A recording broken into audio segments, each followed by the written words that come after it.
नमस्कार, मैं हूं श्वेता सिंह। दंगल में आप सभी का स्वागत है। देश में इन दिनों त्योहारों का मौसम है, साथ में चुनावों का भी मौसम है और उत्सव के ऐसे दोहरे मौके पर सियासत भी दोहरी है। एक तरफ बजरंग दल मध्य प्रदेश में पोस्टर लगा रहा है कि अपने त्योहार पर अपनों से व्यवहार यानी बिजनेस करना है। दूसरी ओर महाराष्ट्र से लेकर यूपी तक में बटेंगे तो कटेंगे और न बटेंगे न कटेंगे जैसे पोस्टर की पॉलिटिक्स चल रही है। ये दो तस्वीरें बताती हैं कि चाहे खुशी दिवाली जैसे त्योहार की हो, चाहे चुनावी जश्न लोकतंत्र के पर्व का, सियासत का व्यवहार नहीं बदलता। और आज यही व्यवहार मध्य प्रदेश के भोपाल से लेकर देवास तक नजर आ रहा है और वही चरित्र यूपी से महाराष्ट्र तक नजर आ रहा है। वोटों के लिए नेताओं की बयानबाजियां और पोस्टरबाजी जारी है, क्योंकि बीजेपी को लगता है कि हरियाणा की कामयाबी के पीछे सीएम योगी का वो चुनावी मंत्र भी है, जिसका फायदा यूपी के उपचुनावों से लेकर महाराष्ट्र विधानसभा चुनाव में मिल सकता है। दूसरी ओर विपक्ष को आशंका है कि बीजेपी का ये चुनावी मंत्र उनके संविधान, आरक्षण और जाति गिनती वाले दांवों पर भारी पड़ सकता है।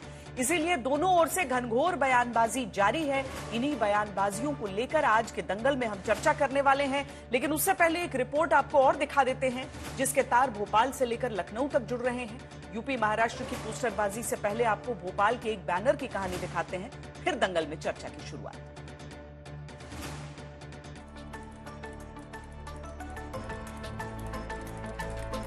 देश में दिवाली के खरीदारों की भीड़ है। दुकानों में, बाजारों में, सड़कों पर रौनक है। सोने, चांदी, गहने, जेवर से लेकर बर्तन, गैजेट, कपड़े तक और दिए, लाइट्स, मोमबत्तियों से लेकर सजावट के सामान तक की जमकर खरीदारी हो रही है।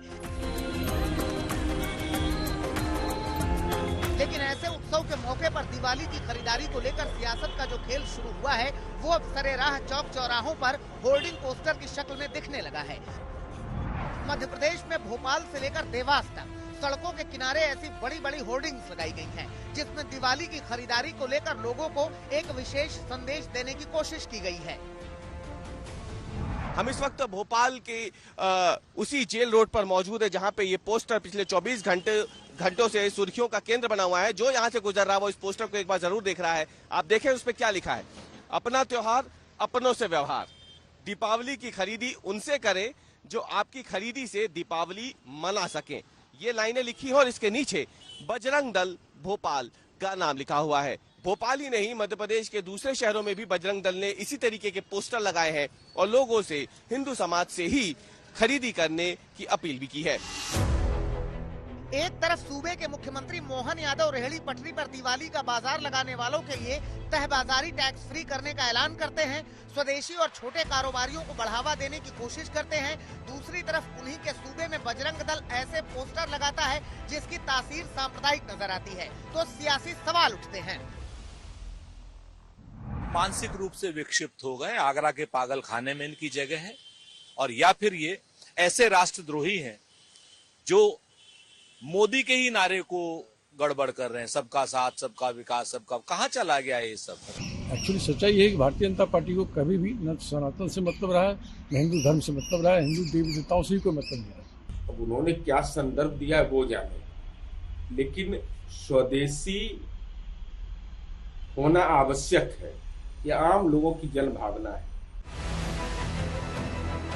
हालांकि बजरंग दल की होर्डिंग में किसी मत, मजहब, संप्रदाय का जिक्र नहीं किया गया है, लेकिन ये संदेश किसके लिए है, उसका एक और नमूना यूपी के पूर्व बीजेपी सांसद और मौजूदा नेता हरीश द्विवेदी के इस पोस्ट में दिखता है, जिसमें उन्होंने दीपावली के पर्व से ठीक पहले की खरीदारी को लेकर अपने फॉलोअर्स को कहा है कि आप सभी सनातनी भाइयों की दुकान से ही खरीदारी करें। नहीं, बात मुस्लिम के बाइकाट की नहीं है, बात कट्टरपंथियों को जवाब देने की है। मैंने केवल ये निवेदन किया कि ऐसे कट्टरपंथी जो लगातार बरसों से इस प्रकार का अभियान चला रहे हैं कि एक विशेष समुदाय की दुकानों से ही उनके समाज के लोग खरीदें, तो मैंने निवेदन किया कि ऐसे कट्टरपंथियों को जवाब देने का उचित अवसर यही है कि दीपावली के शुभ अवसर पर, धनतेरस के शुभ अवसर पर, धनतेरस और दीपावली मनाने वाले जो लोग हैं उनकी दुकानों से सामान खरीदा जाए। कि उनके एजेंडे में है क्या हिंदू मुसलमान नफरत का एजेंडा, मंदिर मस्जिद भजन कीर्तन अजान, लव जिहाद, हिजाब, नकाब, मदरसा, फिल्में, मज़ारे, यूसीसी, हलाल प्रोटेक्ट, थूक फूक, यही उनके हथियार हैं। हालांकि बतौर पार्टी बीजेपी अपने इन नेताओं के बयानों का कभी खुलकर समर्थन नहीं करती। हरीश द्विवेदी के बयान पर भी केंद्रीय मंत्री हरदीप सिंह पुरी का कुछ ऐसा ही रुख था। दिवाली का पर्व है, एक बीजेपी के नेता है, उन्होंने ये भी बोला है कि भाई एक ही समुदाय के लोगों से लेना चाहिए जो नहीं मनाते हैं। बीजेपी के एक नेता है, BJP is the world largest political party. अब कोई नेता कहीं statement they they, why you taking it so seriously? दरअसल मामला सिर्फ भोपाल की होर्डिंग और दिवाली की खरीदारी में संदेश विशेष का नहीं है। बीजेपी सरकार पर मजहबी भेदभाव वाले फैसलों को लेकर अक्सर सवाल उठते रहे हैं, क्योंकि कभी दिवाली से ठीक पहले सूरत में हिंदू समुदाय के लोग आर्थिक बहिष्कार का पोस्टर लहराते हुए मार्च निकालते हैं, कभी यूपी से लेकर उत्तराखंड तक रेहड़ी पटरी वालों को नाम लिखने को कहा जाता है, तो कभी रजिस्ट्रेशन करने को कहा जाता है। और सियासी बयानों से लेकर सरकारी फैसलों तक हर बार विरोधी दलों ने बीजेपी के ऊपर सांप्रदायिकता बढ़ाने के आरोप लगाए हैं। हालांकि सरकारी फैसलों के पीछे कानून व्यवस्था की दलील दी जाती रही है। भोपाल से रवीश पाल सिंह और लखनऊ से आशीष श्रीवास्तव के साथ आज तक ब्यूरो। समय समय पर हर पक्ष की तरफ से इस तरह की एक बात कर दी जाती है और उसमें सवाल ये उठ जाता है कि बंटना किसको नहीं है, क्या समुदायों को, संप्रदायों को, या फिर हिंदुस्तान को। हमारे साथ जो मेहमान जुड़ रहे हैं इस समय दंगल में, अभय दुबे कांग्रेस प्रवक्ता हमारे साथ हैं, फराज किदवई समाजवादी पार्टी की तरफ से, इसके साथ ही आशुतोष हमारे साथ हैं एक राजनीतिक विश्लेषक के तौर पर, और संगीत रागी हमारे साथ जुड़ रहे हैं। अभय दुबे जी, चुनाव का समय और त्योहारों का समय जब एक साथ हो जाता है तो जाहिर है इस तरह के बयान आते ही हैं। अब इस तरह के बयान एक बार फिर सामने आ रहे हैं।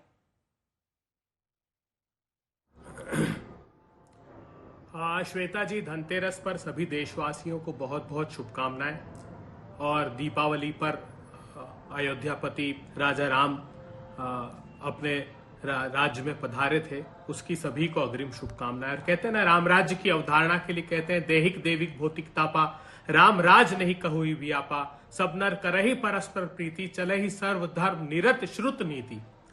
अर्थात मर्यादा पुरुषोत्तम राम के राज्य में जब भी जो धर्म भी प्रचलित रहे होंगे, उनकी लिए अवधारणा यही थी कि सब परस्पर प्रीति के साथ रहे, वैमनस्य रहित समाज में रहे। भारतीय जनता पार्टी के साथ दिक्कत यह है कि 4 जून को ये बट गए और घट गए। बट कैसे गए? ये बटे इस तरीके से कि योगी आदित्यनाथ और मोदी जी आपस में बट गए, एक दूसरे का बीच में तो मुंह तक देखना पसंद नहीं करते थे। उसके बाद राष्ट्रीय स्वयंसेवक संघ और नरेंद्र मोदी बट गए। जेपी नड्डा ने तो ये तक कह दिया कि अब हमें संघ की आवश्यकता नहीं। प्रधानमंत्री जी ने खुद को देव अवतार बताया, तो भागवत जी ने सलाह दे दी कि किसी को इस भ्रम में नहीं रहना चाहिए कि कोई देवता का अवतार है। तो भारतीय जनता पार्टी बट गई उत्तर प्रदेश से लेकर सारे प्रांतों में। उत्तर प्रदेश में देखिए, सुपर 30 उपचुनाव में आदित्यनाथ जी ने जो टीम गठित की, उसमें केशव प्रसाद मौर्य और ब्रजेश पाठक, जो मोदी जी के गुट के माने जाते हैं, उनको दरकिनार कर दिया।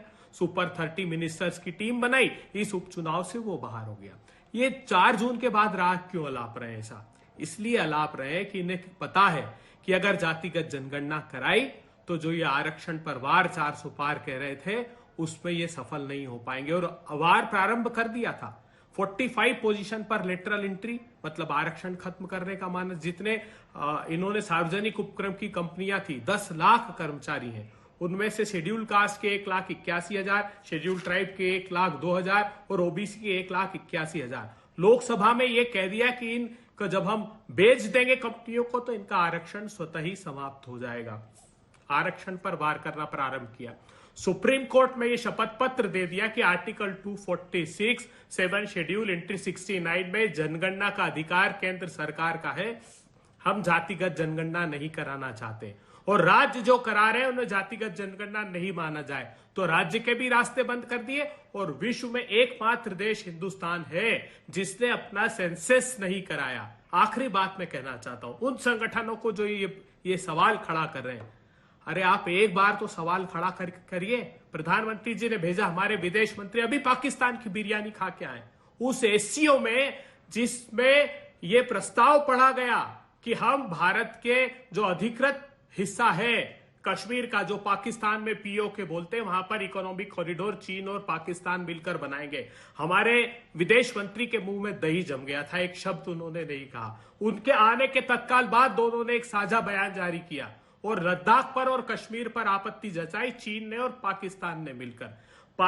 भारतीय जनता पार्टी की सरकार महाराष्ट्र में है, वहां मदरसों के शिक्षक को 6,000 से 16,000 और 8,000 से 18,000 अभय दुबे जी, आपने राम जी की स्तुति के साथ उनको स्मरण के साथ अपनी बात रखने की शुरुआत की थी।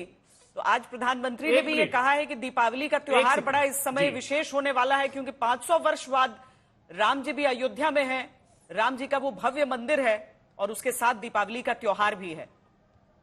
प्रसन्न होंगे आप लोग भी?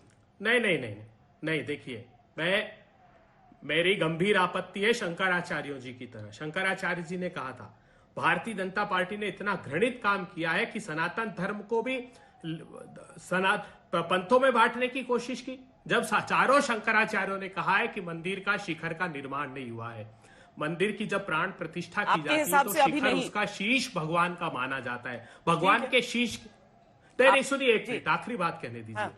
तो शंकराचार्य जी ने कह दी। मेरी आपत्ति यह है कि क्या भारतीय जनता पार्टी बजरंग दल ने किसी ने आवाज उठाई? ध्रुव सक्सेना भारतीय जनता पार्टी का कार्यकर्ता नेता था, वो पाकिस्तान को आरएसपुरा सेक्टर में 2 आतंकवादी पकड़ा है। उसने बताया कि वो एक पैरेलल टेलीफोन एक्सचेंज चला रहा है। बलराम यादव जो कहा जाता है कि बजरंग दल का कार्यकर्ता था, वो पाकिस्तान को खुफिया जानकारी मुहैया करा रहा था।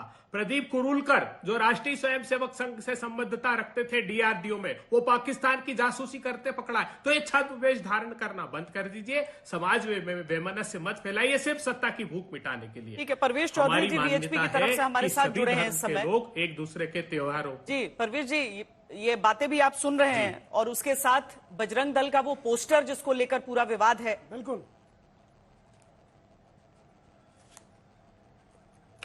नहीं, बिल्कुल है। वो आप ये बताइए दिवाली त्योहार किसका है? जब हमारे साथ वो आचार और व्यवहार अच्छा नहीं रखना चाहते तो हम उनसे व्यापार क्यों करें, उनसे हम चीजें क्यों लें?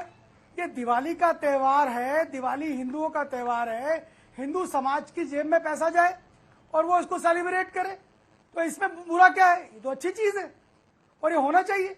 देखिए, इस देश में हिंदू कभी नफरत करने की बात नहीं करता, हिंदू हमेशा शांति की बात करता है, हिंदू हमेशा सहअस्तित्व की बात करता है। और जिस बजरंग दल को ये टारगेट कर रहे हैं, बजरंग दल इस देश के अंदर 1 लाख यूनिट ब्लड हर वर्ष देता है। आप कभी देते हैं? आप कांग्रेस के लोग कभी देते हैं? और आपने बड़ा घृणित बयान जारी किया जिसमें आपने कहा कि हम कुत्सित मानसिकता के लोग हैं, हमको आगरा में होना चाहिए। अरे मेरे भाई, बजरंग दल के बलिदान के कारण से इस देश के अंदर कितने सारे काम हुए। राम मंदिर का निर्माण जो आज हम देख रहे हैं, बजरंग दल उसी समय बना है जब आपने हमारी यात्रा को आपने जो है गवर्नमेंट की तरफ से पुलिस अवेलेबल नहीं कराई, तब बजरंग दल बना और हिंदू समाज ने अपनी सुरक्षा करी। आज भी हिंदू समाज के अंदर बजरंग दल की विश्वसनीयता बहुत ज्यादा है। जहां पर भी कोई समस्या होती है बजरंग दल खड़ा होता है। आपको शर्म आनी चाहिए कि आप इस तरह की बातें अभय जी करते हैं। आप राम के भक्त हो सकते हैं क्या? राम राज्य की बात करते हैं। अरे राम राज्य की अगर बात करें तो राम राज्य की संकल्पना देखिए, दैहिक दैविक भौतिक तापा, जहां पर कई इस तरह की कोई व्यवस्थाएं नहीं है। आप तो परेशान करने की बात करते हैं। आपकी राजनीति केवल बांटने की है और हमारी राजनीति जोड़ने की है, लेकिन हम उस जोड़ते हुए भी ये बात देखते हैं कि कौन हमारे खिलाफ है, कौन हमारे साथ है।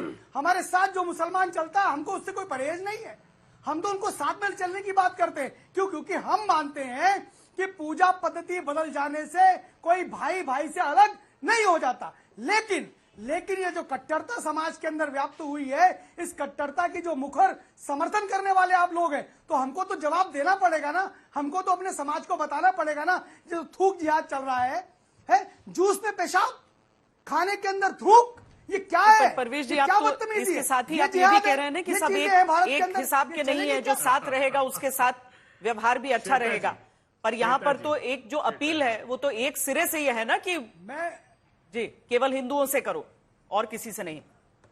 वो करनी पड़ेगी, वो करनी पड़ेगी, वो बताना पड़ेगा कि भाई हिंदू समाज अगर दीपावली मना रहा है, हिंदुओं का त्योहार है, तो हिंदू समाज से खरीदारी करे, जिससे कि वो हिंदू, गरीब हिंदू जो 4-4, 10-10 दिए लेकर बैठा है, उसके घर में पैसा जाए और उसके घर में पैसा जाए, वो भी अपनी दिवाली मनाए। ये विचार है, हिंदू विचार है और ये होना चाहिए, इससे गलत नहीं है कोई भी। फराज किदवई जी, अब देश में हम ऐसा समय भी देखते हैं जब ये कह दिया जाता है कि भाई हिंदुओं के सेब मत खरीदना, हिमाचल प्रदेश के सेब मत खरीदना, कश्मीर के सेब खरीद लो चाहे। तो ऐसे तो फिर तो ताली बजती। फराज किदवई से सवाल है जी, सवाल उनसे है। तो ऐसे अब समाज में हर तरफ से अगर खड़े होंगे तो फिर किस और उंगलियां उठाई जाएंगी? जी देखिए श्वेता जी, अगर ये कोई कहता है कि सेब फलानी की दुकान से ना खरीदना या दिवाली की शॉपिंग इनकी दुकानों से ना खरीदना, तो मुझे लगता है कि भारत की संस्कृति के बारे में उनको ठीक से आइडिया नहीं है। क्योंकि विष्णु पुराण में लिखा हुआ है कि उत्तरम यत् समुद्र से हिमाद्रैश्चैव दक्षिणम वर्षम तद भारतम नाम भारती यत् संतति।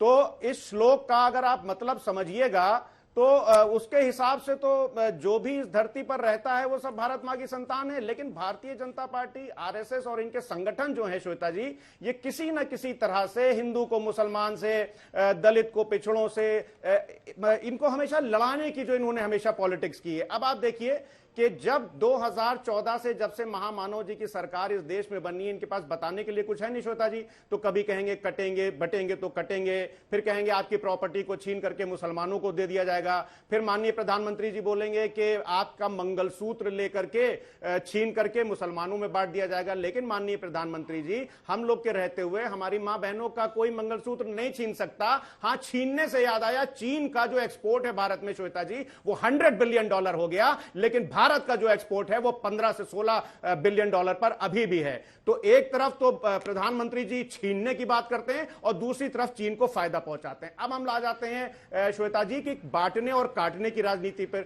अरे साहब, आप इतने ज्यादा कंफ्यूज हैं। अगर आप देखिए कि के सुदर्शन जी ने 10 जुलाई 2006 को एक स्टेटमेंट दिया था और उन्होंने बोला था कि historically the caste system has been the most effective guarantor of the job. तो ये बांटना था या जोड़ना था? मोहन भागवत जी 2015 में बोलते हैं कि आरक्षण की समीक्षा होनी चाहिए, तो दूसरी तरफ वो कहते हैं कि 2000 साल तक इस देश में हिंदू भाइयों के साथ जो SC, ST, OBC थे, उनके साथ पशुओं जैसा व्यवहार हुआ। अरे मैं पूछना यह चाहता हूं श्वेता जी कि अगर पशुओं के साथ व्यवहार हुआ इनके साथ, तो वो व्यवहार किसने किया? एक तरफ तो प्रधानमंत्री जी छाती पीट पीट करके कहते हैं कि मैं ओबीसी हूं, मैं ओबीसी हूं, लेकिन फिर उसके बाद में बोलते हैं कि इस देश में जात नहीं है। देखिए क्या है कि आपने जिस तरह से इस देश में SC, ST और OBC के साथ व्यवहार किया है, अगर यह ना किया होता तो शायद बाबा साहब डॉक्टर भीमराव अंबेडकर ने महान सत्याग्रह या चौधार तालाब का आंदोलन नहीं किया होता। अब श्वेता जी मैं आ जाता हूं कि किस तरह से आज की तारीख में SC और ST और OBC को ये लोग जो है वो अलग थलग कर रहे हैं। एक ministry of social justice and empowerment की एक रिपोर्ट छपी है अभी द हिंदू में 30 जनवरी 2024 को। इसके हिसाब से श्वेता जी कि आज भी जो लोग गटर साफ कर रहे हैं, जो लोग टॉयलेट साफ कर रहे हैं, जो लोग सेप्टिक टैंक साफ कर रहे हैं, उसमें से 92% SC, ST और OBC से आता है। और इसी अखबार की यह खबर है कि अगर IIT भुवनेश्वर में फैकल्टी पर अपॉइंटमेंट होगा तो 80% जनरल कैटेगरी का होगा। लेकिन आदरणीय अखिलेश यादव की जो PDA क्रांति है, अब इस क्रांति के तहत इस देश का दलित और पिछड़ा जो है वो गटर नहीं साफ करेगा। इस देश का दलित और पिछड़ा सेप्टिक टैंक नहीं साफ करेगा श्वेता जी। इस देश का PDF यूनिवर्सिटीज में वाइस चांसलर बनेगा, इस देश का PDF यूनिवर्सिटीज में प्रोफेसर बनेगा और इस देश का PDF हाईकोर्ट में जज बनेगा। अब आप देखिए श्वेता जी, आज ही अखबार में आया है कि एकमात्र उम्मीद थी मनरेगा, जिससे कि SC, ST और OBC कुछ अपना घर चला लेते थे, परिवार पाल लेते थे। लेकिन श्वेता जी आज द हिंदू में खबर छपी है कि जो SC, ST और OBC का जो मनरेगा में कंट्रीब्यूशन था वो 24% से गिर करके 10% हो गया, लेकिन अदर कास्ट का जो उसमें था वो बढ़ करके 66% से 85% हो गया है। अब मैं जानना यह चाहता हूं श्वेता जी कि ये जो चरणबद्ध तरीके से SC, ST और OBC के साथ ये जो अत्याचार हो रहा है, ये बंटना नहीं है तो क्या है? एक शेर सुन लीजिएगा श्वेता जी, भले उसके बाद में आप मुझे टाइम ना दीजिएगा। ये बंटने और कटने पर और ये जो जहर घोल रहे हैं भारतीय जनता पार्टी और RSS इस देश में, सागर खयामी का, कि ऐसी कोई मिसाल जमाने में पाई हो, हिंदू के घर में आग खुदा ने लगाई हो, बस्ती किसी की राम ने यारों जलाई हो और नानक ने राह सिर्फ सिखों को दिखाई हो। रामो रहीमो नानको ईसा तो नर्म है, चमचों को तो देखिए अग्नि से ज्यादा गर्म है। ये श्वेता जी भारत की जो संस्कृति है, भारत का जो इतिहास है, वो यूनिटी इन डाइवर्सिटी का रहा है। लेकिन भारतीय जनता पार्टी और RSS सिर्फ अपने वोट के लिए इस देश को बांटना चाहते हैं, इस समाज को बांटना चाहते हैं। दरअसल दुर्भाग्यपूर्ण बात ये भी हो जाती है कि केवल संप्रदायों में में बंटने की बात नहीं होती है, जातियों में भी बंटवारा कब खत्म होगा उसका भी इंतजार सब करते रह जाते हैं। लेकिन संगीत रागी जी, अभी त्योहारों के समय में खासकर नया ट्रेंड जो है, और मैं हर पक्ष से ये कह रही हूं, हर पक्ष की तरफ से ऐसी आवाजें आ जाती हैं जो कहते हैं कि वहां से नहीं यहां से खरीदो, आर्थिक तौर पर चोट सबसे गहरी लगती है। सबसे पहले तो मैं ये बताऊं कि भगवान राम से शुरुआत हुई थी, तो भगवान राम के समय एक दस्यु समाज भी था, राक्षसी समाज भी था, और उस राक्षसी समाज से सनातन धर्म हमेशा लड़ते रहा था। आज भी राक्षसी समाज है, राक्षसी वृत्तियां हैं जो बम फोड़ती हैं, उससे तो लड़ना पड़ेगा ही पड़ेगा। जब ये कहा जाता है कि मुस्लिम मोहल्ले से गणेश जी की प्रतिमा का जुलूस क्यों निकल रहा है, यदि आप उधर से निकल रहे हैं तो आप जय गणेश और जयकारा और भजन कीर्तन करते हुए क्यों जा रहे हैं, शांति से क्यों नहीं जा रहे हैं? यानी कि मुस्लिम मोहल्ला हो तो यदि आप उसमें से आप गणेश की प्रतिमा का विसर्जन नहीं लें और फिर कहेंगे कि हम शांति दूत हैं, फिर कहेंगे कि हम तो गंगा जमुनी तहजीब में हैं, हमें आज तक नहीं पता लगा है कि गंगा कौन है, यमुना कौन है। कहते हैं कि मुस्लिम बहुल गांव हो गया है, अब मंदिर की घंटियां यहां नहीं बजेंगी, अब यहां तो अजान ही होगा, या अजान जिस समय हो, पश्चिम बंगाल में कहा जाता है ये रास्ते आप बदल दें, वो चुप्पी आप साध लें। तो सवाल यह है कि इस देश में जो अभी भाई साहब फराज जी कह रहे थे कि सद्भाव का माहौल था, सद्भाव का माहौल किसके कारण था? सद्भाव का माहौल मुस्लिमों के कारण नहीं था। सद्भाव यदि था तो हिंदुओं के कारण था। सद्भाव बिगाड़ता कौन है? जो हिंदुओं को काफिर घोषित कर देता है। आप तो सुबह से 5 बार अजान पढ़ते हैं, और अजान तो एक युद्ध का नारा के समय इसकी उत्पत्ति हुई थी। वो बुलाने के लिए, इकट्ठे करने के लिए अजान की शुरुआत की गई थी। और अजान में आप कहते क्या हैं? कहते हैं कि अल्लाह के अलावा पूजा के लिए तो कोई और लायक है ही नहीं। तो घृणा का बीज यहां से पैदा होता है, और यही कारण है कि जहां जहां इस्लाम दुनिया में है वो दूसरे धर्मों को रहने नहीं दिया है अपने साथ, उसका अस्तित्व संकट में रहा है। और ये मानसिकता भारत के अंदर भी रही है। अभी आप जिक्र कर रहे थे, हिंदू की आप रिपोर्ट बता रहे थे, यही कश्मीर है ना जहां दलितों को सिर्फ पखाना साफ करने के लिए ये रखा गया था। उनको सामान्य एक नागरिक अधिकार नहीं दिया गया था। 370 हटाने के बाद उनको एक सामान्य नागरिक, एक मनुष्य के नाते जो जीवन जीने का अधिकार है वो दिया गया था। आप दिखाइएगा। और वो कौन कर रहा था? वहां का घाटी का मुस्लिम कर रहा था। और वो उसी 370 को जारी रखने के लिए कांग्रेस पार्टी और समाजवादी पार्टी उसके साथ खड़ी थी। चौथी बात, श्वेता जी आप बोलते हैं, आप एक एक करके सबकी बात हो जाती है, उसके बाद में आती हूं उसके बाद बोलिएगा। जब आप कहते हैं कि भाई ये तो गंगा जमुनी समृद्धि है, हम तो सब दीपावली साथ मनाते हैं, तो बजरंग दल के उसके कहने से, उस नारे से ये आपने कैसे अर्थ निकाल लिया कि इस देश का मुसलमान दीपावली नहीं मनाता है, या इस देश का मुसलमान दीपावली से घृणा करता है? इस नारे में तो कहीं नहीं लिखा हुआ है कि आप मुसलमानों से सामान मत खरीदें। हम तो ये मान करके चलते हैं कि दीपावली मुसलमान भी मनाता है, होली मुस्लिम भी मनाता है, और आप तो बड़े आकर के कहते हैं कि भाई हम तो करते हैं, हम तो खुशियां मनाते हैं, हम दीपावली में जाते हैं, हम दीपावली शेयर करते हैं। तो ये तो कहीं से नहीं कहा गया है। और इसमें क्या गलत बात है कि यदि कुम्हार या कोई और कारीगर जो दिया बनाता हो, बेच रहा हो, यदि ये कहा जाए कि भाई उसके जेब में पैसा चला जाए, इसमें तो ये तो कहीं नहीं कहा गया है ना कि भाई वो मुस्लिम है इसलिए उसे मत खरीदो। ये तो मान करके चला गया है ना कि सारे इस देश में जो भारत के सांस्कृतिक वैभव को साझा मानते हैं। या तो जो पंडित नेहरू ने अलीगढ़ मुस्लिम यूनिवर्सिटी से पूछा था, एक बड़ा अच्छा सवाल पूछा था पंडित नेहरू ने दीक्षांत समारोह में, कि क्या महावीर और जैन, उनको भी आप अपनी साझा संस्कृति का हिस्सा मानते हैं क्या? तो मुस्लिम यूनिवर्सिटी, अलीगढ़ मुस्लिम यूनिवर्सिटी में सन्नाटा छा गया था। इसलिए सन्नाटा छा गया था कि इस देश के मुसलमान इस भारत की सांस्कृतिक विरासत को कभी साझा मानते ही नहीं थे, और यदि साझा मानने होते तो 1947 में विभाजन नहीं हुआ होता। तो ये बात तो ये बहुत अच्छी है। ठीक है। दूसरी बात, यदि इस देश का मुसलमान इस दृष्टि से जाता तो वोट जिहाद की बात नहीं करता। समाजवादी पार्टी के ही नेता ने तो कहा ना, उत्तर प्रदेश में वोट जिहाद करो। वोट जिहाद का नारा किसने लाया इस देश में? और वोट जिहाद के बारे में मुस्लिम पर्सनल लॉ बोर्ड ने क्या जाकर के कहा? ठीक है, कंक्लूड करिए। पर बैठने वाले को हटाने के लिए वोट जिहाद करो।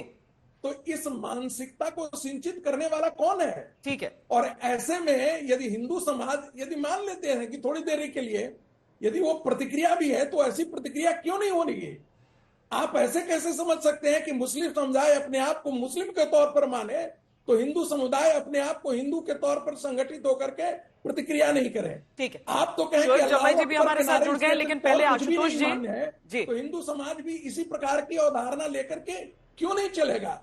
आप हिंदू समाज को मजबूर कर रहे हैं प्रतिक्रिया करने के लिए। आई फॉर एन आई, अगर आंख के बदले आंख की प्रक्रिया को अगर जारी रखा जाता है तो फिर समूची दुनिया अंधी हो जाएगी। मैं इस पर आऊंगी, लेकिन पहले आशुतोष जी अपनी बात रख लीजिए। श्वेता जी, आप मुझे माफ करिएगा, क्योंकि मैंने ये तय किया था कि मैं आज संगीत रागी जी को सुनूंगा नहीं और प्रवेश चौधरी को भी नहीं सुनूंगा। इग्नोर कर दिया मैंने। जवाब देने का कोई मतलब ही नहीं है। 2024 के लोकसभा के चुनाव में कहा गया कि शरिया कानून इस देश के अंदर लागू हो जाएगा। देश की जनता ने इग्नोर कर दिया, 240 सीट पर आ गए।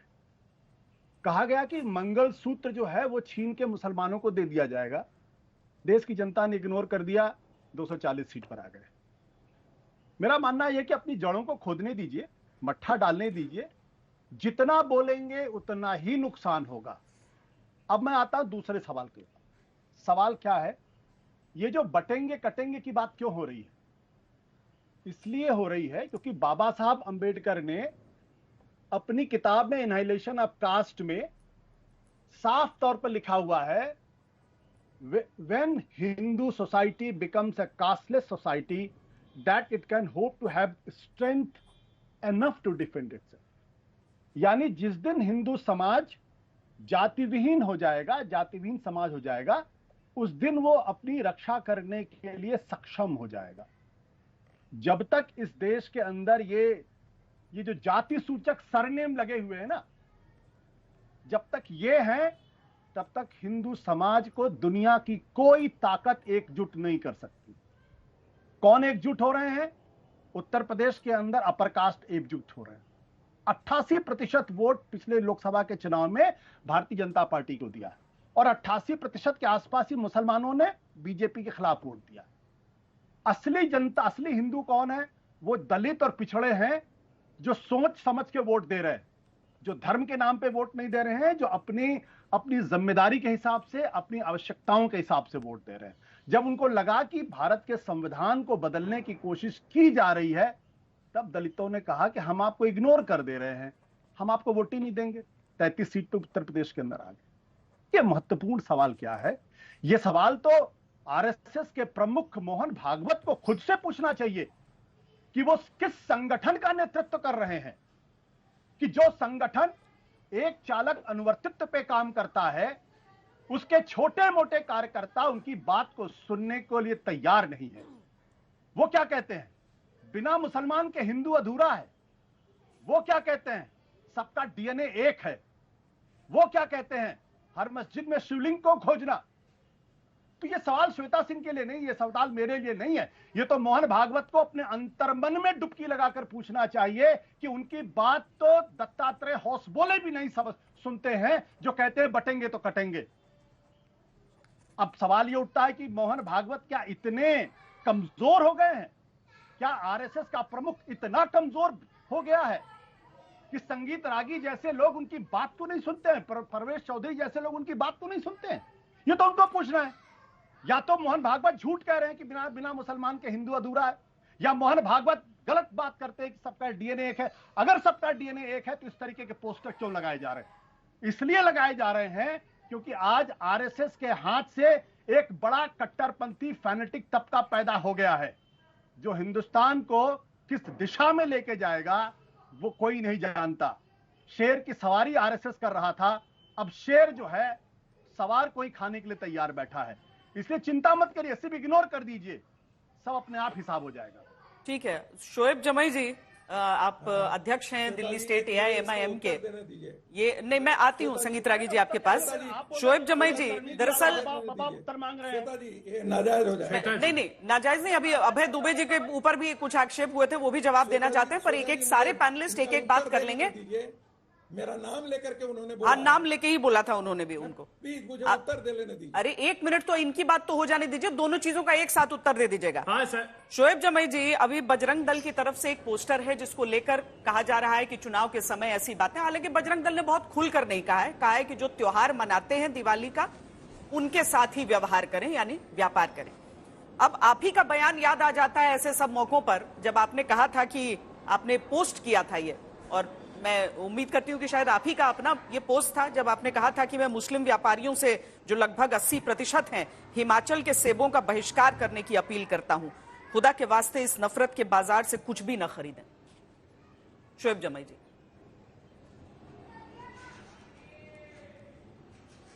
जी, और उसमें मैंने सेकुलर शब्द भी जोड़ा था। देखिए, वो कॉन्टेक्स्ट कुछ और था, और सही बात है वो हमारी कोई सी पार्टी का पक्ष नहीं था, वो मेरा अपना जाति मत था, क्योंकि मैं शिमला में लगातार वहाँ पे जो प्रताड़ित सताए जो मुसलमान थे उनके साथ काम कर रहा था। संजौली मस्जिद का मुद्दा हमने उठाया था, और मैं सच पूछिए तो इस बात को खुद भी नहीं मानता, जबकि बल्कि एक समझिए कि मुझे इस बात की बहुत खुशी हुई कि मुस्लिम समाज ने खुद उस बात को नकारा है और वो उस नफरत को नहीं चाहते। और मैंने इस बात की भी बाद में उसमें भी कहा कि देखिए, ये हमारा शायद आवेश में आके एक इमोशंस था हमारा, जो लगातार वहाँ पे मुसलमानों को निकालने की कॉल दी जा रही थी और मैं उसमें इन्वॉल्व था, शायद मैंने उस पर आवेश में आके कहा, बल्कि मैं हिंदू मुस्लिम में नफरत नहीं चाहता और हमारा पार्टी का तो इससे कोई लेना देना ही नहीं है, और वो बात भी खत्म हो गई। लेकिन आप मुझे ये बताइए कि आज जो कुछ हो रहा है, मुझे कहीं नहीं दिखता कि कभी ईद का त्यौहार हो या बकरीद का हो त्यौहार, तो कोई यहाँ कहता हो कि भाई मुसलमान जो है वो हिंदू दुकानों से खरीदारी नहीं करेगा, वहाँ से कपड़े नहीं खरीदे, वहाँ से चूड़ी नहीं खरीदे, वहाँ से सामान नहीं खरीदे। ऐसा नहीं है। इस देश में जब बकरीद का त्यौहार होता है तो ज़्यादातर हटिया में और जो खस्सी और ये जो जानवर खरीदे जाते हैं उसमें जो यहाँ से किसान आते हैं वो तो हिंदू ही आते हैं, जो बेचने वाले होते हैं ज़्यादातर। और कोई यहाँ से हमारा धार्मिक ऐसा कहीं अकीदा नहीं है कि भाई हमारा मुस्लिम त्यौहार है तो आप दूसरे धर्म के लोगों से नहीं, बल्कि ज्यादा खरीदने की बात की गई है ताकि आपस का मेल जोल बढ़े। और कभी आपने देखा, अभी मैं सुन रहा था किसी एक पैनलिस्ट का कि भाई अजान होती है, तो इस देश में अजान होती है और साथ ही साथ मंदिर से या जो कुछ भी आइडल वर्शिप पे बात होती है जो हमारे मुस्लिम के अकीदे के ईमान के खिलाफ है, लेकिन संविधान ने हम सबको इजाजत दी है। कभी किसी मुसलमान ने जाके ये कहा कि नहीं यहाँ से कि भाई हमारे अकीदे के खिलाफ है तो लिहाजा आप ये नहीं करेंगे वो नहीं करेंगे। क्यों नहीं करेंगे भाई? आपको संविधान ने इजाजत दी है, मुझे भी धर्म के प्रचार प्रसार और अपनी रिलीजन को प्रैक्टिस करने का अधिकार दिया, मुझे भी अधिकार है, वैसे आपको भी अधिकार। तो इसमें तो कभी बात ही नहीं होनी चाहिए कि अजान से दिक्कत। मेरा ये कहना है कि क्या जो नैरेटिव संगीत रागी जी या दूसरे लोग गढ़ रहे हैं, क्या यही श्वेता जी का हिंदुत्व है? क्या यही सनातन है? मैं नहीं मानता, क्योंकि मैं खुद ही सनातन वैदिक स्कूल से पढ़ा हूँ, दयानंद एंग्लो वैदिक स्कूल से पढ़ा हूँ। मेरे संस्कृत में 95% थे, मैं चारों वेद का पढ़ने वाला जानने वाला हूँ। इसलिए मैं नहीं मानता कि ऐसा कोई सनातन धर्म में इस तरह की बात, ये तो आरएसएस और हिंदुत्व ताकतों की अपनी नफरतें हैं जो वो प्रोपेगेंडा फैला रहे हैं। और यही कुछ हमने शिमला में भी देखा, यही कुछ उत्तराखंड के चमोली में भी देख रहे हैं, और यही वजह है कि हम कहीं ना कहीं यहाँ से उसको मानते हैं और उसके बावजूद भी वैसा रिएक्ट नहीं करते या जैसे ये बात कर। किसी ने तो नहीं कहा कि यहाँ से मुसलमानों का त्यौहार हो तो यहाँ से आप उसका यहाँ से आर्थिक बहिष्कार कर देंगे, सिर्फ मुसलमान से ही खरीदेंगे, कभी हमने नहीं देखा। तो ये कम होना चाहिए। और हमारी पार्टी का स्पष्ट मत है कि हम सबको देश को मैं पार्टी का स्पष्ट मत कह दूं, हम देश को जोड़ के एक साथ लेके चलना चाहते हैं, साथ मिल के काम करना चाहते हैं। हाँ, बटेंगे तो कटेंगे, ये पूरे देश के परिप्रेक्ष्य में होनी चाहिए। पूरे देश के लोगों को नहीं बटना देश को चाहिए नहीं बटना बाहरी चाहिए। ठीक है। ताकतों के खिलाफ। ठीक है, संगीत रागी जी अपनी बात रखिए। कम्युनल माहौल बनाने के श्वेता लिए, जी, इस देश के अंदर कम्युनल माहौल श्वेता जी, बनाने के लिए इस तरह के नारों का संगीत कभी जी समर्थन से- नहीं होना चाहिए। संगीत जी से श्वेता मेरे जी- प्रश्नों का भी जवाब ले लीजिएगा एक साथ। जी जी अभय जी, उसके बाद फौरन आपके पास। श्वेता जी, सबसे पहले तो मैं- मैं ये बताना चाहूंगा, इस्लाम जहां माइनॉरिटी में होता है वहां उसके लिए सेकुलरिज्म बहुत महत्वपूर्ण होता है, लेकिन इस्लाम जहां पर मेजोरिटी में है, डोमिनेंट में होता है, वहां उसके लिए सेकुलरिज्म नाम की कोई चीज नहीं होती है। दुनिया का पैटर्न उठा करके देख लीजिए कि कहां पर इस्लाम है और वहां पर सेकुलरिज्म जिंदा है। इसलिए भारत का यदि सेकुलरिज्म जिंदा है तो ये मुसलमानों के कारण नहीं जिंदा है, ये इस देश के हिंदुओं के कारण जिंदा है। यदि आम के बागीचे में बबूल यदि बहुतायत हो जाएगी तो वो बबूल का बागीचा हो जाएगा और फिर वहां पर वो सेकुलरिज्म जिंदा नहीं रहेगा। दूसरी बात, डीएनए तो जो कौरव और पांडवों दोनों का एक ही था, लेकिन युद्ध तो करना पड़ा था, विधर्मी के साथ युद्ध तो होना पड़ा था। रावण और विभीषण का डीएनए एक ही था, लेकिन युद्ध तो हुआ था। एक राक्षसी वृत्ति का था, एक धार्मिक वृत्ति का था। ये मानता हूं कि इस देश का बहुसंख्यक मुस्लिम जो है वो कहीं बाहर से नहीं आया था। हमारे जो मुस्लिम भाई हैं वो डर से, पैसे के लालच में उनके माँ बाप जो हैं वो मुसलमान बन गए थे। लेकिन ये कहा जाता है ना, नया नया ज्यादा प्याज खाता है। टर्की का मुसलमान मुस्तफा कमाल पाशा के समय अपने आप को मॉडर्नाइज कर दिया, खलीफा को बाहर लगा दिया, लेकिन उस खलीफा की लड़ाई कौन लड़ा? तो गांधी जी लड़े। ठीक है, आशुतोष जी की बात का भी जवाब आप दे लीजिए। मोहन भागवत जी को लेकर जो उन्होंने कहा है, को लेकर के कोई मुसलमान नहीं खलीफा के बारे में लड़ रहा था। इससे पहले की टाइम अप हो भारत जाए। का मुसलमान खलीफा के लिए लड़ रहा था। तो ये मानसिकता है, इसका खिलाफ लड़ाई जारी रहनी चाहिए। अभय दुबे जी। जी जी हाँ, श्वेता जी देखिए, पहली बात तो एक छोटा सा जवाब मैं दूं संगीत रागी जी को। आर्टिकल 370 के होते हुए भी रिजर्वेशन का एक्ट 2004 में कश्मीर में पारित किया था। थोड़ा अध्ययन करके आया कीजिए, विद्वान प्रोफेसर हैं आप।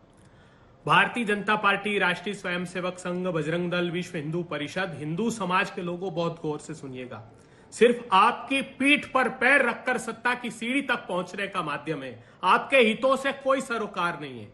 आपके हित को दरकिनार करके मुसलमानों के प्रति घृणा भर के किसको टिकट देते जानते हैं आप?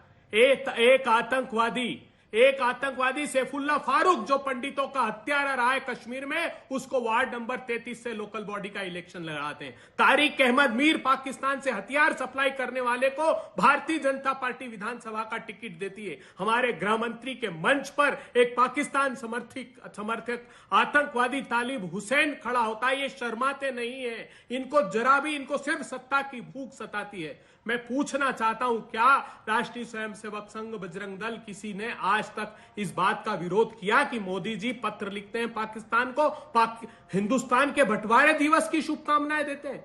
23 मार्च 1940 को पाकिस्तान का स्थापना दिवस, उस दिवस की बधाई देते हैं, लेकिन इनके मुंह में दही जमा रहता है, ये बात नहीं करेंगे। इनको अगर हिंदू हितों से सरोकार होता तो हिंदू किसानों भाइयों को जीप के नीचे कुचल कर, रोंद कर मार नहीं डालते, जिनके गुहार थी कि हमें फसलों के दाम दे दीजिए। हिंदू पहलवान बेटियां, गोल्ड मेडलिस्ट बेटियां, ओलंपियन बेटियां दिल्ली के दरवाजे पर तिल करके तड़पा कर नहीं मारते। हमारे हिंदू भाइयों के रोजगार के अवसर नहीं छीन लेते। दिवाली पर खरीदारी की बात करते, अरे बजट का दिवाला निकाल दिया प्रधानमंत्री जी। चीन से बेतहाशा इंपोर्ट करके हिंदुस्तान के एमएसएमई को स्पॉइल कर दिया, बर्बाद कर दिया, चीन की शरण में चले गए और यहां पर हमको हिदायत देते। अरे हमारे देश के सभी धर्म के लोग, विभिन्न भाषा, भूषा, भेषज, धर्म, संप्रदाय के लोग एक साथ रहते हैं, सिर्फ अपनी सत्ता की भूख मिटाने के लिए। जितना वैमनस्य बढ़ाएंगे उतनी सीटें घटती जाएगी। आशुतोष ने बिल्कुल ठीक कहा है कि इनको परिणाम भोगने पड़ेंगे इसके अलावा इनके पास कुछ भी नहीं है। आज मैं पूछना चाहता हूं, जो 17 ओबीसी जातियों को ये कहते थे कि हम शेड्यूल कास्ट में डाल देंगे, एक फर्जी सर्टिफिकेट इशू कर दिए 2019 के समय, जब 12 विधानसभा के उपचुनाव थे आदित्यनाथ जी ने। चुनाव हो जाने के बाद लोकसभा में इनके जो मंत्री है वो कहते हैं कि ये फर्जी सर्टिफिकेट इशू आइंदा मत कीजिएगा, ये संविधान के खिलाफ है। क्योंकि चुनाव हो गए थे उसके बाद आज भी फिर वही झांसा दे रहे हैं कि हम निषाद को, केवट को, महार को, इन जातियों को फिर से हम शेड्यूल कास्ट में शामिल कर लेंगे। तो सिर्फ ये जाति का और धर्म का वैमनस्य फैलाते हैं, जातिगत जनगणना को रोकना चाहते हैं, इसलिए सिर बटेंगे और कटेंगे। परवेश चौधरी जी, उनका सीधा आरोप है कि चाहे बीएचपी हो, चाहे आरएसएस हो, चाहे बजरंग दल हो, आप लोग सुविधानुसार मुद्दों पर बोलते हैं ताकि बीजेपी को फायदा। ऐसा है, बीजेपी से हमें कुछ लेना देना नहीं है। हम हिंदू समाज की बात करते हैं, हिंदू समाज की बात करते हैं। हिंदू समाज का गौरव बढ़ना चाहिए दुनिया के अंदर, क्योंकि भारत की शक्ति हिंदू है। जब भारत की हिंदू शक्ति है, इसी यही कारण है कि हजारों वर्ष की गुलामी के बीच में हिंदू ने अपना हिंदुत्व बचा के रखा, अपनी अस्मिता को बचा के रखा, अपनी संस्कृति को बचा के रखा। नहीं, दुनिया का इतिहास देखिए, जहां पर भी मुसलमान गए, इस्लाम गया, क्रिश्चियनिटी गई, वहां जाकर 50 साल 100 साल में बदल दिया। लेकिन भारत की रक्षा किसी ने करी तो भारत के दैशिक परंपरा ने, वो हिंदुत्व था, वो हिंदू था। इसलिए हिंदू के रक्षाओं का संरक्षण होना चाहिए, उनका संवर्धन होना चाहिए, उनके मुद्दों पर बात होनी चाहिए। ये विश्व हिंदू परिषद कहता है, ये संघ कहता है, क्योंकि हिंदू ही केवल सह अस्तित्व की बात करता है मैडम, और कोई नहीं करता है। हिंदू के अलावा बताइए कोई कहता है एकम सद विप्रा बहुधा वदन्ति? हम कहते हैं कि सब में सत्य है, सब में एक तत्व है और सबको साथ मिलकर चलना चाहिए। हम ही कहते हैं, कोई और नहीं कहता। ये कहते हैं ला इलाहा इल्लल्लाह करके वो करते हैं, नारा लगाते हैं, उसमें क्या कहते हैं? वो कहते हैं खुदा केवल एक, वही केवल है सच। हम ये नहीं कहते, हम कहते हैं सब जगह सबके अंदर ईश्वर एक है और सबको मानना चाहिए। हम ही कहते हैं, यही कारण है कि वर्षों इस्लाम यहां रहा, हमने कोई विरोध नहीं करा, क्रिश्चियनिटी हमने कोई विरोध नहीं करा। उन्होंने हमारे मंदिर तोड़े, हमारे मठ तोड़े, हमने फिर बनाए, फिर खड़े करे, और हमने उनको काटने की बात नहीं करी। जिस तरह ये कहते हैं सर तन से जुदा कर देंगे, ये हिंदू है इस देश का, और हमको गर्व है कि हम हिंदू हैं, इस देश के अंदर हैं। अबे दुबे जी को हो सकता है कि उनको शर्म महसूस होती है हिंदू कहते हुए, भारत के अंदर बहुसंख्यक आबादी को हिंदू कहने में गौरव महसूस होता है। और इसलिए हमने यदि कहा है कि हिंदू से परचेज करिए, तो हम कहते हैं कि जो भारत के मूल्यों में विश्वास करता है, भारत की परंपरा में विश्वास करता है, जो दिवाली को और होली को सबको अपना मानता है, वो सब तो हिंदू है। यही तो पूज्य सरसंघचालक जी ने कहा कि बार बार काउंटर करने की कोशिश करते हैं ना, यही कहा है और यही हम भी कह रहे हैं। हम कोई गलत, दूसरी चीज जाति के ऊपर बार बार बात करते हैं मुसलमान। अब सुनिए, बाबा साहब अंबेडकर ने कहा कि भारत के अंदर मुसलमान बिल्कुल रिजिड है, बिल्कुल कट्टर है, वो कोई सुधार नहीं चाहता। लेकिन इस देश का हिंदू, वहां जाति पाति है, भेद है, वैमनस्य भी होता है आपस में, लेकिन फिर भी वो बदलाव की बात करता है। अंबेडकर ने कहा प्रवेश नहीं कर। फराज किदवई जी, वैसे जातियां केवल हिंदुओं में नहीं है, जातियां मुसलमानों में भी है, और उसको लेकर भी समय समय पर बहुत बातें होती। कम से कम जिस राज्य से मैं आती हूं वहां पर तो मैं कह सकती हूं कि जातियां मुसलमानों में भी बहुत हैं, और वहां पर भी बहुत सामाजिक असंतुलन रहता है। अब जो बात परवेश चौधरी कह रहे हैं, वो कह रहे हैं कि भाई ऐसा थोड़ी है कि मुसलमान जो है वो नहीं मना रहे हैं दीपावली, आप ही लोग कहते हैं कि वो भी दिवाली मना रहे हैं, होली मना रहे हैं, फिर ऐसा कैसे समझ रहे हैं कि उस पोस्टर से एक पर ही आक्षेप? अम्बेडकर ने भी कहा था, डॉक्टर अम्बेडकर। मैं आती हूँ संगीत रागी जी आपके पास, एक फराज जी से। श्वेता जी देखिए, श्वेता जी दो चीजें हैं जी, श्वेता जी दो चीजें। अरे संगीत रागी जी, बारी का इंतजार, आपकी बारी आई थी, आपने बोला था मैं वापस आऊंगी जी। तो उसके लिए सबसे बड़ा कारण है कि इस्लामिक थियोलॉजी जिम्मेदार है। ठीक है, ये भी तो डॉक्टर अंबेडकर ने कहा है अपनी पार्टीशन ऑफ इंडिया में, ये भी तो डॉक्टर अंबेडकर ने इस्लाम पर टिप्पणी की। अरे अंबेडकर आशुतोष उसके बारे में, कांग्रेसी पत्रकार आशुतोष उसके बारे में क्यों नहीं बोलते? ठीक है, उनसे पूछेंगे। फराज जी आप अपना एक कमेंट दीजिए। श्वेता जी मैं बोलूं अब? जी जी जी श्वेता जी, मैं आपको एक ब्रेकिंग दे देता हूं। मुसलमानों को 72 नहीं, आप 144 फिरकों में बांट दीजिए, लेकिन अफर्मेटिव एक्शन, फिर उनके साथ अफर्मेटिव एक्शन वाला ट्रीटमेंट करिए। जो आज की तारीख में ट्रीटमेंट SC ST और OBC के साथ हो रहा है, वो और मुसलमानों में भी। मेरा मानना है कि मुसलमानों के। अरे संगीत रागी, आप चुप रहेंगे? आपसे ज्यादा चिल्लाना मुझे आता है, आपसे ज्यादा चिल्लाना मुझे आता है। आपके जैसे लोगों को बाबा साहब डॉक्टर भीमराव अंबेडकर, सरदार पटेल और गांधी जी अगर देख रहे होंगे ना ऊपर से, तो फूट फूट करके रो रहे होंगे। इसलिए आप चुप रहिए। मैं तो चुप नहीं रहूंगा। ये इनटॉलरेंस आप आज तक जैसे प्रेस्टीजियस चैनल चला करके मत दिखाइए। राजी जी अपनी बारी का इंतजार कर लीजिए। पाकिस्तान। अरे आपका कन्विक्शन है कि आप देश में नफरत फैलाएंगे, आप देश में जहर घोलेंगे। अगर आपका ये कन्विक्शन है तो आदरणीय अखिलेश यादव जी उस कन्विक्शन को खत्म नहीं होने देंगे। किसी और का कोई कन्विक्शन होगा? क्या बात करते हैं? मेरा यही कन्विक्शन है, मेरा व्यक्तिगत यही कन्विक्शन है। तोड़ोगे ना, इस देश के मुसलमानों को अफर्मेटिव एक्शन मांगने का कोई अधिकार नहीं है। मैं तो उन बच्चों के माँ बाप से कहूंगा कि जहाँ संगीतवादी टीचिंग करते हैं, जिस यूनिवर्सिटी में पढ़ाते हैं, वहां से अपने बच्चों को निकाल ले। अच्छा, ये पर्सनल कमेंट्स मत करिए और संगीत रागी जी थोड़ा उनको अपनी बात खत्म करने दीजिए। जी, आप खत्म करने दीजिए, उसके बाद आप अपनी बात कर दीजिएगा। फराज जी पूरी कीजिए। आप श्वेता जी सुनिए, आप श्वेता जी सुनिए, श्वेता जी सुनिए। अब समाजवादी पार्टी जो है वो हमेशा बात करती है सामाजिक न्याय की।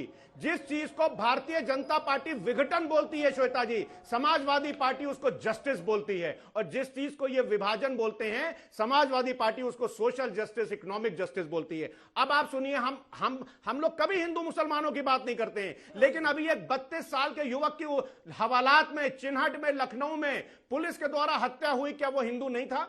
क्या आईआईटी बीएचयू में जिस बहन के साथ एक वैश्याना हरकत हुई, क्या वो हिंदू बहन नहीं थी? यूपी में एक महिला जज सेक्सुअल हैरेसमेंट से परेशान होकर के मुख्य न्यायाधीश को चिट्ठी लिखती है, क्या वो हमारी हिंदू बहन नहीं थी? आज की तारीख में श्वेता जी मैं पूरी जिम्मेदारी से बोल रहा हूं, आप देखिए कि जिस तरह से भारतीय जनता पार्टी और आरएसएस ने पिछले 100 साल में इस देश को क्या माहौल बिगाड़ने की कोशिश की है। आशुतोष जी बैठे हुए हैं, क्या यह सही नहीं है कि सरदार पटेल ने गोलवलकर साहब को चिट्ठी लिख करके यह कहा था कि आपने जिस तरह से देश में माहौल बनाया, उस माहौल की वजह से गांधी जी की हत्या हुई? तो ये तो इनका बहुत पुराना है। और दूसरी बात मैं श्वेता जी बोल रहा हूं कि आप रिसर्च करिएगा, भंवर मेघवंशी जी का नाम रिसर्च करिएगा और देखिएगा कि ये कौन थे। भंवर मेघवंशी जी दलित समाज से आते थे और आरएसएस के एक बहुत बड़े कार्यकर्ता और नेता थे। आप अब गूगल में टाइप करिए और देखिए, क्या संगीत जी से पूछिए कि क्या आरएसएस के लोगों ने उनके खाना खाने से मना नहीं कर दिया ठीक है फराज जी। तो ये संगीत रागी जी और भारतीय जनता पार्टी और आरएसएस के लोग हमको एकता का पाठ पढ़ाएंगे? ठीक है संगीत रागी जी, अब रिस्पॉन्ड कीजिए। देखिए, जो लोग सिया की मस्जिदों में नहीं जाते हैं, सुन्नी की मस्जिदों में, सिया सुन्नी की मस्जिद में नहीं जाता है, सुन्नी सिया की मस्जिद में नहीं जाता है, वो हमको सिखा रहा है। दूसरी बात, राष्ट्रीय स्वयंसेवक संघ को किसी भी जाति विभेद में विश्वास नहीं करता है। राष्ट्रीय स्वयंसेवक संघ जो है वो दलित लोगों को, हिंदू पुजारी, दलित जो है वो मंदिरों के पुजारी बनेंगे, इसके लिए शिक्षण की व्यवस्था करता है। राष्ट्रीय स्वयंसेवक संघ के अंदर अस्पृश्यता जैसी कोई बात नहीं है। राष्ट्रीय स्वयंसेवक संघ समूचे हिंदू समाज को संगठित करने की बात करता है। क्यों?